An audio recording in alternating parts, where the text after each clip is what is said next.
എല്ലാവർക്കും നമസ്കാരം. എന്റർടൈൻമെന്റ് കീഴിലേക്ക് എല്ലാവർക്കും സ്വാഗതം. എന്റർടൈൻമെന്റ് കീഴെ കിഴി എപ്പിസോഡാണ്. ഒരുപാട് അപ്ഡേറ്റ്സുകൾ ഉണ്ട്. എല്ലാം കിഴിക്കാത്തോണ്ട് കീഴിലേക്ക് പോവാം. യെസ്.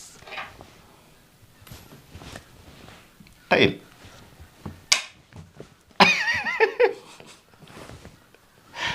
എനിക്ക് വയ്യ.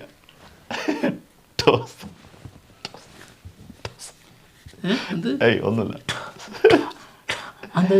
പ്രേമലു സിനിമയുടെ റിലീസ് ഫെബ്രുവരിയിലേക്കാണ് പ്ലാൻ ചെയ്യുന്നത്. നസ്ലനും മമിത ബൈജും ഒരുമിക്കുന്ന നായികന്മാരായിട്ട് വരുന്ന സിനിമയാണ്. ഗിരീഷ് ഏടിയാണ് സിനിമയുടെ ഡയറക്ടർ. പറയാണ്ട് ഞാൻ പോകില്ലല്ലോ. അടുത്ത കിഴി അടുത്തെല്ലാം പറയണ്ടല്ലോ. ഐഡന്റിറ്റി സിനിമയുടെ ഒരു ലൊക്കേഷൻ വീഡിയോ വന്നിട്ടുണ്ട്. നമ്മുടെ തൃഷ ജോയിൻ ചെയ്തിട്ടുണ്ട്. നമുക്കത് ഇവിടെ ഇങ്ങനെ കാണിക്കാം ബാക്കിലേക്കായിട്ട്. ഓക്കെ, എന്തായാലും കുറച്ച് സ്റ്റീൽസും വന്നിട്ടുണ്ട്. ഇതേ നമ്മുടെ ടൊവിനോ തോമസ് നായകനാവുന്ന സിനിമയാണ്. ഒരു ഐഡന്റിറ്റി ഉള്ള സിനിമയായിരിക്കും അല്ലേ? തീർച്ചയായിട്ടും. അനസ് ഖാനും അഖിൽ പോളും. ഗംഭീര സിനിമയാവട്ടെ. ഓക്കെ, അടുത്തത് ഡങ്കി. സെക്കൻഡ് ഡേയുടെ കളക്ഷൻ 103.4 CR. ഓക്കെ, അപ്പം നേരെ ഡബിളിലേക്ക് അങ്ങ് ഉയർന്നേക്കാണ് collection. 58 first day, second day 103 അടിപൊളി. പിന്നെന്താ അറിയോ, ഇങ്ങനെയുള്ള സിനിമകൾക്ക് ഭയങ്കര കളക്ഷൻ ഉണ്ടാവില്ല ഒരിക്കലും. മറ്റേ പത്താന്റെയോ അല്ലെങ്കിൽ ജവാന്റെയോ ഒന്നും കളക്ഷൻ എന്തായാലും വരില്ല, അതെന്തായാലും ഉറപ്പാണ്. പക്ഷെ എന്നാലും ഒരു നല്ലൊരു വിജയം, അതെ, നല്ല സിനിമ എന്ന് പറയാൻ പറ്റും. ഓക്കെ, അടുത്ത കിഴി പൃഥ്വിരാജ് നെക്സ്റ്റ് മൂവി നഹാസ് ഹിദായത്ത് സിനിമ സംവിധാനം ചെയ്യുമെന്നുള്ളതാണ് കേൾക്കുന്നത്. അതായത് നമ്മുടെ RDX ഡയറക്ടർ. അപ്പോൾ അടുത്ത ഇടിപ്പടായിരിക്കുമോ? RDXന് ശേഷം അതും പൃഥ്വിരാജിനെ വെച്ച് ചെയ്യുമ്പോൾ പൃഥ്വിരാജിന്റെ ഒരു ഇടിപ്പടം കുറച്ചായി വന്നിട്ട്, അതായത് നമ്മുടെ നല്ലൊരു കടുവയ്ക്ക് ശേഷം വന്നിട്ടില്ല അല്ലേ? ഇല്ല, വന്നിട്ടില്ല. ഓക്കെ, എന്തായാലും 2024 സിനിമ ഉണ്ടാവും എന്നുള്ളതാണ് കേൾക്കുന്നത് കേട്ടോ. അടുത്തത് ഗുണ്ടൂർ കാരം. Super star Mahesh Babu. സിനിമയുടെ ഷൂട്ട് ഡിസംബർ 28 കഴിയും. ജനുവരി 11 സിനിമ റിലീസ് ചെയ്യും. 12 ജനുവരി 12 സിനിമ റിലീസ് ചെയ്യും. ട്രെയിലറും കാരണം എന്താ, ഈ ഡിസംബർ 28 ഷൂട്ട് മൊത്തം കഴിയുന്നത്. സിനിമ 14 ദിവസം കൊണ്ട്. അതാണ്. എന്താണെങ്കിലും ഇവര് നേരത്തെ അതിന്റെ വർക്കുകളൊക്കെ തുടങ്ങിയിട്ടുണ്ട്. ട്രെയിലറും പിന്നെ പ്രീ റിലീസ് ഇവന്റും കൂടി വരുന്നത് ജനുവരി 6 തീയതിയാണ് കേട്ടോ. ഓക്കെ, അപ്പൊ നമുക്ക് ട്രെയിലർ 6 തീയതി യെസ് സാറ്റർഡേ അല്ലേ? ഓക്കെ, അപ്പോൾ അടുത്ത കിഴി അനിമൽ സിനിമയുടെ OTT, അതായത് നെറ്റ്ഫ്ലിക്സിലാണല്ലോ സിനിമ വരുന്നത്. അതിൻ്റെ എഡിറ്റിംഗ് നടന്നുകൊണ്ടിരിക്കുകയാണെന്നാണ് സന്ദീപ് റെഡ്ഡി വാങ്ക പറഞ്ഞത്. ആൾ തന്നെയാണല്ലോ അതിൻ്റെ എഡിറ്റർ. അപ്പോൾ ആള് കുറക്കാൻ ഉദ്ദേശമില്ല, ഒരു 8-9 മിനിറ്റ് കുറച്ച് കൂടുതൽ എക്സ്ട്രാ വരാൻ സാധ്യത ഉണ്ടെന്നുള്ളതാണ് പറഞ്ഞിരിക്കുന്നത്. സമ്മതിക്കൂലേ?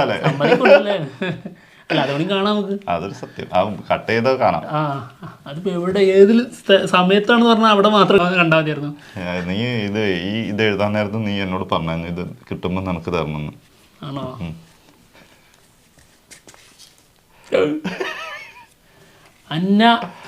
അന്നപൂരണി.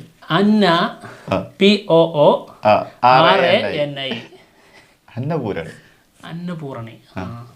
ഓക്കെ, എന്തായാലും അന്നപൂർണി എന്ന് പറഞ്ഞാൽ അന്നപൂർണി നമുക്ക് ഷോർട്ടാക്കിട്ട് അന്നപൂർണി. ഓക്കെ, എന്തായാലും നമ്മുടെ Nayanthara, lady super star Nayanthara അഭിനയിച്ച സിനിമയാണ്. ലേഡി സൂപ്പർ സ്റ്റാർ എന്നൊക്കെയാണ് പേര്. ലേഡി സൂപ്പർ സ്റ്റാർ എന്ന് വിളിക്കരുതെന്ന് ആള് തന്നെ പറഞ്ഞിട്ടുണ്ട്. അല്ല, ഇനി പറയണ്ട, വിളിക്കൂല. കാരണം അറിയോ, കഴിഞ്ഞു. കാരണം ജവാൻ മാത്രമാണ് വിജയം. ബാക്കി ആള് മെയിനായിട്ട് വന്ന എല്ലാ സിനിമയും ഡിസാസ്റ്റർ. ഈ സിനിമ തന്നെ എന്താ പറയുക, വന്നതും പോയതും പോലും അറിഞ്ഞിട്ടില്ല. എന്തായാലും സിനിമ തിയേറ്ററിലൊക്കെ റിലീസായതാണ്. ഇപ്പം എന്തായാലും OTT വരുന്നു 29. ഓക്കെ, അതായത് ഒരു ഫുഡും കാര്യങ്ങളും ഷെഫൊക്കെ ആയി മാറുന്നതിൻ്റെ അങ്ങനെയുള്ള എന്തോ ഒരു സ്റ്റോറിയാണ്. നോക്കാം. ആള് പക്ക ഒരു വെജിറ്റേറിയൻ ആയിട്ടുള്ള ഒരു കുടുംബത്തിൽ നിന്ന് വരുന്നു, എന്നിട്ട് നോൺ വെജ് ഒക്കെ ഫുഡ് ചെയ്യുന്ന എന്തൊക്കെയാണ് തോന്നുന്നു. ഇതൊക്കെ ഒരു കണ്ടന്റ് ആണോ? പിന്നെ നമ്മൾ കണ്ടിട്ടില്ലല്ലോ. നമ്മൾ കാണാത്തോണ്ട് അത് കാണാനുള്ള സമയം കിട്ടിയിട്ടില്ലല്ലോ. അങ്ങനെ തന്നില്ലല്ലോ. എന്താണെങ്കിലും വന്നത് പോയത് അറിഞ്ഞില്ല എന്ന് പറഞ്ഞുള്ള അവസ്ഥ തന്നെ ആലോചിച്ചാൽ പോലെ എന്തായിരിക്കും സിനിമ എന്ന്. എന്താണെങ്കിലും അടുത്ത കിഴി ഗെയിം ചേഞ്ചർ.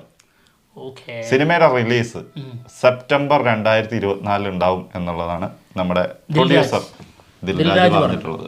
ഓക്കെ, അപ്പം സെപ്റ്റംബറിലേക്ക് ഗെയിം ചേഞ്ചർ. ഗെയിം ചേഞ്ചറിന്റെ ടീം സംഭവം ഈ അപ്ഡേറ്റ്സ് കൊടുക്കുക എന്നുള്ള കാര്യങ്ങളൊക്കെ മറന്നിങ്ങനെ തോന്നുന്നുണ്ട്. കാരണം ഫസ്റ്റ് സിംഗിൾ ഉടനടി വരും എന്നൊക്കെ പറഞ്ഞ് പോസ്റ്റ് ഇട്ടു. അത് ശരിയാട്ടോ, എന്നിട്ട് അവര് മറന്നു. അത് വന്നോളൂ ഇനിയിപ്പോ ഇത് തുടങ്ങി കഴിയുമ്പോഴത്തേക്ക്. അല്ല, അതിനിടയിൽ ഇതേപോലെ നമ്മുടെ നടികർത്തിലകല്ലേ, അതിന് ടീസർ പുറത്തു വന്നിട്ടുണ്ടായിരുന്നു. പ്രമോ അല്ലേ പുറത്തു വന്നത്, എന്നിട്ട് ഡിലീറ്റ് ചെയ്ത് കളഞ്ഞു തോന്നുന്നു. എന്തോ സംഭവിച്ചിട്ടുണ്ട്, എന്താണെന്ന് അറിയില്ല. ഓക്കെ, എന്തായാലും അല്ലെങ്കിൽ ഞങ്ങളുടെ ഒരു തോന്നൽ മാത്രമായിരിക്കും. അല്ല, പ്രമോന്റെ കട്ടിങ്സ് ആണ് അവര് സ്ക്രീൻഷോട്ട് എടുത്തിട്ട് അയച്ചു തന്നിട്ടുണ്ടായിരുന്നു 1-2 പേര്, കുറെ ഫോട്ടോസ് വന്നു എന്ന് പറഞ്ഞിട്ട്. ഓക്കെ, അടുത്ത കിഴി സലാർ. ഇതെന്താ സലാർ എനിക്ക് മാത്രം കിട്ടുന്നത്? സലാർ വലുത് വേണ്ട, എനിക്ക് വേണ്ട. എനിക്ക് ഞാൻ എടുത്തതൊക്കെ വലുതാ. അപ്പൊ വെറുതെ അല്ല, അന്നപൂ എനിക്ക് തട്ടി തന്നില്ലേ? നിനക്ക് വലുതൊന്നും കിട്ടാത്തത് തന്നാ തെണ്ടി. ഓക്കെ, സലാറിന്റെ എന്തായിരുന്നു? സലാർ 2 പാർട്ട് 2. അതിന് പേര് വന്നിട്ടുണ്ട്, അതായത് ശൗരംഗ്യപർവം. ഭീഷ്മപർവം എന്നൊക്കെ പറഞ്ഞ പോലെ ശൗരംഗ്യപർവം എന്നുള്ളതായിരിക്കും സിനിമയുടെ പേര് എന്നുള്ളതാണ്. ഓക്കെ, അതായത് അതൊരു 1.5 തന്നെ ആയിരിക്കുമല്ലോ, യുദ്ധം തന്നെ ആയിരിക്കുമല്ലോ രണ്ടുപേരും. അതായത് ഇപ്പൊ എന്തൊക്കെയാണോ പറയാതെ വെച്ചിട്ടുള്ളത് അതെല്ലാം അതിലായിരിക്കുമല്ലോ. അത് വലിയൊരു സ്കെയിലിൽ തന്നെ ആയിരിക്കും, വലിയ ബിഗ് ഇതായിട്ട് തന്നെ വരുന്നതെന്നാണ് പ്രഭാസ് പറഞ്ഞിട്ടുള്ളത്. പക്ഷെ നിങ്ങളിപ്പോൾ പ്രതീക്ഷിക്കുന്നുണ്ട്, ഇപ്പോൾ സലാർ കണ്ടവർക്കാണ് അത് ലാസ്റ്റ് ഇപ്പോൾ എവിടെ നിർത്തിയിട്ടുള്ളത്? ഇവർ രണ്ടുപേരും ഒരുമിച്ച് പിന്നെ ഇനിയും ഒരുപാട് പേരെ യുദ്ധം ചെയ്ത് തോൽപ്പിക്കാറുണ്ടല്ലോ, അങ്ങനെ തന്നെ തുടങ്ങുമെന്ന് നിങ്ങൾ കരുതുന്നുണ്ടോ? ഒരിക്കലും ഇല്ല എന്ന് തോന്നുന്നു. KGF എങ്ങനെയാണ് തുടങ്ങിയത്? അതായത് ആള് ലാസ്റ്റ് ആളുടെ കഴുത്ത് വെട്ടി, ശേഷം അതിലേക്ക് കയറിപ്പോയി, പിന്നെന്താ നടന്നത്? പിന്നെ വേറെ ലെവലായിട്ട്. അപ്പൊ അതിനുശേഷം അത് എങ്ങനെ കൈകാര്യം ചെയ്തു എന്നുള്ളത് കാണിക്കൂല. ഇനി അത് തന്നെ ആയിരിക്കും, ഒരു സംശയം കണ്ടില്ല. നോക്കാം. കളക്ഷൻ ഇല്ലേ? കളക്ഷൻ റിപ്പോർട്ട് ഉണ്ട് കേട്ടോ. കളക്ഷൻ്റെ ഇവിടെ കാണിക്കാം. എന്തായാലും സന്തോഷം. ഓക്കെ അല്ലേ? സലാർ അങ്ങനെ ആയിരുന്നു, അല്ല KGF അങ്ങനെ ആയിരുന്നില്ലേ? മാറ്റൊന്നും ഉണ്ടാവാൻ സാധ്യതയല്ല. അടുത്തത് നേര്. സിനിമയുടെ 3ാമത്തെ ദിവസത്തെ കളക്ഷൻ. ഓക്കെ, ഇതിപ്പോ ഇന്നലെ നമ്മളിട്ട എപ്പിസോഡില്ലേ, എപ്പിസോഡ് ഇത് ആവർത്തനാണല്ലോ. സലാറി കിട്ടുന്നതിന് ശേഷം നേര് ശരിയാണല്ലോ, സത്യമാണോ? ഓക്കെ, എന്തായിരുന്നു 3 ദിവസത്തെ കളക്ഷൻ? 3 ദിവസത്തെ കളക്ഷൻ. അപ്പോൾ ഇതെങ്ങനെ മുകളിലേക്ക് ഇങ്ങനെ പോയിക്കൊണ്ടിരിക്കുകയാണ്. പിന്നെ അങ്ങനെയല്ല വരുവുള്ളൂ. നേരിന് ഇവിടെ ഇരുന്ന് പോഴ്ത്താൻ പറ്റാത്ത സാഹചര്യമാണ്. എന്ത് പറഞ്ഞാലും ഇപ്പൊ പ്രശ്നമാണ്. കാരണം നിങ്ങൾ നേരിനെ പോക്കാൻ സലാറിന് നെഗറ്റീവ് പറയുന്നതാണ് പറയുന്നത്. അങ്ങനെയാകുമ്പോ നമുക്ക് ഡെങ്കിക്കും പറയണമായിരുന്നല്ലോ. ശരിയാണല്ലോ, സലാറിനെ മാത്രം നമ്മൾ തെരഞ്ഞുപിടിച്ച് പറയേണ്ട ആവശ്യമൊന്നുമില്ലല്ലോ. ഡെങ്കിക്കും പറയണ്ടായിരുന്നോ? സലാറിന് നമ്മൾ താഴ്ത്തണ്ടായിരുന്നല്ലോ. തീർച്ചയായിട്ടും. അല്ല, സലാറിനല്ല, ഡെങ്കിയെ. സത്യം. ഓക്കെ, അടുത്തത് മോനെ ദളപതി 68. സിനിമയുടെ ടൈറ്റില് ഗോട്ട് എന്നായിരിക്കും എന്നുള്ളതാണ് ലേറ്റസ്റ്റ് റൂമേഴ്സ്. ഏതാണ്ടൊക്കെ വിശ്വസിക്കാം എന്നുള്ളത് തന്നെയാണ്. ഗോട്ട് എങ്ങനെയുണ്ട് മച്ചാനെ പേര്? നിങ്ങൾക്ക് കുഴപ്പമില്ല എന്നുള്ളൂ. എനിക്കിത് ഭയങ്കര ഇഷ്ടപ്പെട്ടു കേട്ടോ, ഗോട്ട്. അതിന് കാരണം എന്താ അറിയോ? ഗ്രേറ്റസ്റ്റ് ഓഫ് ആൾ ടൈം എന്നുള്ളതാണല്ലോ ഗോട്ടിന്റെ. തീർച്ചയായിട്ടും. അപ്പോൾ ഗ്രേറ്റസ്റ്റ് ഓഫ് ആൾ ടൈം എന്നുള്ളതിന്റെ അർത്ഥം എന്താ? എല്ലാ സമയത്തും ഏറ്റവും ബെസ്റ്റ് അല്ലേ? ഇത് ടൈം ട്രാവൽ മൂവിയാണെന്നുള്ളത് വന്നിട്ടുണ്ടായിരുന്നില്ലേ? അപ്പോൾ എല്ലാ ടൈമും ഗ്രേറ്റ് ആണ് എന്നുള്ളതും കൂടി അതിനൊരു വേറെ രീതിയിൽ അർത്ഥമല്ലേ? അങ്ങനെ ചിന്തിക്കുമ്പോൾ ശരിയാണ്, അങ്ങനെയുണ്ട്. പിന്നെ എല്ലാ ടൈമിലും ഗ്രേറ്റ് ആയി നിൽക്കുന്നവൻ ഗോട്ട്. ആരാ? വിജയന്റെ ക്യാരക്ടർ. അതെ. അപ്പൊ സൂപ്പർ അല്ല പേര്? കൊള്ളാം, അത് തർക്കേടില്ല. എനിക്ക് ഭയങ്കര ഇഷ്ടപ്പെട്ടു. പിന്നെ അത് മാത്രമല്ല, വേറെ ഒന്നും കൂടി ഉണ്ട്. അതായത് ഗോട്ട് ഡിബേറ്റ് എല്ലാ ഇൻഡസ്ട്രിയിലും. എനിക്ക് ഇങ്ങനത്തെ പേരൊന്നും ഇഷ്ടമല്ല. ഈ പ്രാവ്, കുരുവി,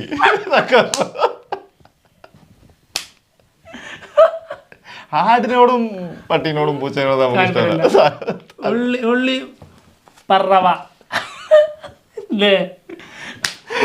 ഓക്കെ, ഞാനായിട്ട് ഓർമ്മിപ്പിച്ചാണ്. അതെ, അത് ചിലർക്ക് ഓർമ്മ ഉണ്ടാവുള്ളൂ. ഓക്കെ, എന്തായാലും നമ്മുടെ ഈ ഗോട്ട് എന്നുള്ള പേര്, അതായത് ഗോട്ട് ഡിബേറ്റ് എല്ലായിടത്തും നടക്കുന്നുണ്ട്. മലയാളം ഇൻഡസ്ട്രിയിൽ നടക്കുന്നുണ്ട്. ലാലേട്ടനാണോ മമ്മൂക്കയാണോ എന്ന് ചോദിച്ചിട്ട്. പിന്നെ അതുപോലെ തമിഴ് ഇൻഡസ്ട്രിയിലുണ്ട്. രജനികാന്താണോ കമൽഹാസനാണോ വിജയ് ആണോ ഇതൊക്കെ ചോദിച്ചിട്ട് അവിടെ പലയിടങ്ങളിലും ഗോട്ട് ഡിബേറ്റ് നടക്കുന്നുണ്ട്. പിന്നെ ആൾറെഡി ലോകപ്രശസ്തമായ ഡിബേറ്റ് ഗോട്ട് ഡിബേറ്റ് CR7ഉം മെസ്സിയും തമ്മിലുള്ള. അപ്പോൾ അതുപോലെ ഈ ഒരു ഡിബേറ്റ് നടക്കുന്ന സമയത്ത് ഇങ്ങനെ ഒരു പേരിടുമ്പോൾ ആള് സ്വന്തമായിട്ടാണ് സ്വീകരിച്ചു. ഗോട്ട് ഞാൻ തന്നെ ഇടയത്. അപ്പൊ കിഡ് പേരാണത്. ഇനി അതിനേക്കാളും ബെസ്റ്റ് പേരിടാനില്ല. അതെ, അത് നമുക്ക് നോക്കാം. എന്തായാലും 1-ാം തീയതി വരുമല്ലോ, അല്ല 31-ാം തീയതി വരും. അതെ, അത് തന്നെ ആവട്ടെ. ഓക്കെ, അടുത്തത് കങ്കുവ. സിനിമയുടെ ഫൈനൽ ഡേയ്സ് ഷൂട്ട് നടന്നുകൊണ്ടിരിക്കുകയാണ് കേട്ടോ. കുറച്ച് ദിവസങ്ങൾ കൂടിയുള്ളൂ ഷൂട്ടിന്. നമ്മുടെ സൂര്യന്റെ കുറച്ച് ഭാഗങ്ങൾ കൂടി ഷൂട്ട് ചെയ്യാനുണ്ട്. ഒരു ദിവസത്തെ ഷൂട്ട് ഉണ്ടാവും എന്നാണ് കേൾക്കുന്നത്. ഇപ്പൊ ബോബി ഡിയോളിന്റെ സീനുകളാണ് ഷൂട്ട് ചെയ്തുകൊണ്ടിരിക്കുന്നത് ഹൈദരാബാദിൽ. ബോബി ഡിയോളിന്റെ കൂടെയുള്ള സീനിന് വേണ്ടിയിട്ടാണ് സൂര്യ വരുന്നത്. യെസ്. ഓക്കെ, അടുത്ത കിഴി എംപുരാൻ. എംപുരാൻ സിനിമയുടെ ലേറ്റസ്റ്റ് അപ്ഡേറ്റ്, അതായത് നമ്മുടെ സലാറിലെ പൃഥ്വിരാജിന്റെ ചെറുപ്പകാലം അഭിനയിച്ച ചക്കല്ലേ, ആള് ഈ എംപുരാൻ സിനിമയിലും ഉണ്ടാവും. കാർത്തികേയ ദേവ്. അതെ, ആളുടെ പേരാട്ടത്. അപ്പോൾ ആള് ഇതിൽ പൃഥ്വിരാജിന്റെ ചെറുപ്പകാലം അഭിനയിക്കും എന്നുള്ളതാണ്. കറക്റ്റ് ആണ്. ഇനി അതിനകത്ത് ആ കാസ്റ്റിംഗിന് നമുക്കൊരു എന്താ പറയാ, വേറെ ഈ ലോകത്ത് വേറെ ഒരു എതിരഭിപ്രായമല്ല. കറക്റ്റാ, ഒരു രക്ഷയില്ല കാസ്റ്റിംഗ്. ആള് തന്നെ സെയ്ദ് മസൂദ്. അതെ, സെയ്ദ് മസൂദിന്റെ ചെറുപ്പം. നല്ല സ്ക്രീൻ പ്രസൻസ് ഉണ്ട് ആൾക്ക്. നല്ല അടിപൊളിയായിട്ട് നന്നായിട്ട് അഭിനയിക്കുന്നുമുണ്ട്. അടുത്തത് NP43. അടിപൊളി. ഒരു ചെറിയ സാധനം വരുന്നുണ്ടെന്നാണ്. ചെറുത് അല്ല, ഒരു ചെറിയ സാധനം 6 മിനിറ്റും 50 സെക്കൻഡും വരുന്നുണ്ടെന്ന് പറഞ്ഞിട്ടുണ്ട് കേട്ടോ. ഡിജോ ജോസ് ആന്റണിയാണ് പറഞ്ഞിട്ടുള്ളത്. പിന്നെ വേറൊരു കാര്യം കൂടി പറഞ്ഞിട്ടുണ്ട്, ക്രിസ്മസ് ആഘോഷങ്ങളുടെ ഇടയിലൂടെ അത് മുക്കിക്കളയരുതേ എന്നും കൂടി പറഞ്ഞിട്ടുണ്ട്. സ്ഫടികത്തിന്റെ ഡയലോഗാണ് ഓർമ്മ വന്നത്. അതായത് മറ്റുള്ള സ്വർണത്തിന്റെ കൂടെ ഈ സ്വർണത്തിന്റെ ഇത് മുക്കിക്കളയല്ലേ എന്ന് പറയുന്നുണ്ടല്ലോ, അതേപോലെയാണ് തോന്നിയത്. മുക്കിക്കളയൂല, ഒരിക്കലും ആഘോഷിക്കും, കൊണ്ടാടും. NP43 തന്നെ ആയിരിക്കും അല്ലേ? അതായിരിക്കും, അതല്ലേ ആളിപ്പോ ചെയ്യുന്നത്. അല്ലെങ്കിൽ ഇനി വേറെ എന്തെങ്കിലും അനൗൺസ്മെന്റ് അനൗൺസ്മെന്റോ മറ്റേ ബർത്ത്ഡേ അല്ല ക്രിസ്മസ് വിശ്വസല്ലോ. ഇപ്പൊ നമ്മള് കാണിച്ച പോലെ ആളുടെ വീട്ടിൽ വല്ല കരോളും വരുന്നുണ്ട്. അതും പറയാൻ പറ്റൂല. ഒരു 7 മിനിറ്റ് ശരിയാണ്, ഒരു 5-6 മിനിറ്റ് വീഡിയോ. അല്ല, വ്ളോഗൊന്നുമില്ല, ഒരു സോങ് പാടി ഒരു കാപ്പിയും കേക്കും കഴിക്കുമ്പോഴേക്ക് 7 മിനിറ്റ് കിട്ടും. അതെ, അത് വെച്ചിട്ടായിരിക്കും ചിലപ്പോ. ഓക്കെ, അടുത്തത് ഗോളം സിനിമയുടെ ഫസ്റ്റ് ലുക്ക് പോസ്റ്റർ വന്നിട്ടുണ്ട്. ഇതേ ഓക്കെ, സംജാതാണ് സിനിമ സംവിധാനം ചെയ്യുന്നത്. രഞ്ജിത്ത് സജീവും ദിലീഷ് പോത്തനുമാണ് പ്രധാന വേഷത്തിലെത്തുന്നത്. പിന്നെ സിദ്ദീഖ്, പിന്നെ അങ്ങനെ നല്ല കാസ്റ്റിംഗ് തന്നെയാണ്. അതെ, എങ്ങനെ ഉണ്ടാവും എന്നുള്ളതൊക്കെ നമുക്ക് വന്നിട്ട് തീരുമാനിക്കാം. നല്ല പോസ്റ്റർ നല്ല അടിപൊളിയായിട്ടുണ്ട്. എന്താണെങ്കിലും ശരി, എപ്പിസോഡോടെ തീർന്നിരിക്കുകയാണ്. മറ്റുള്ള വിശേഷങ്ങളുമായിട്ട് ഉടനെ വരാം. ബൈ.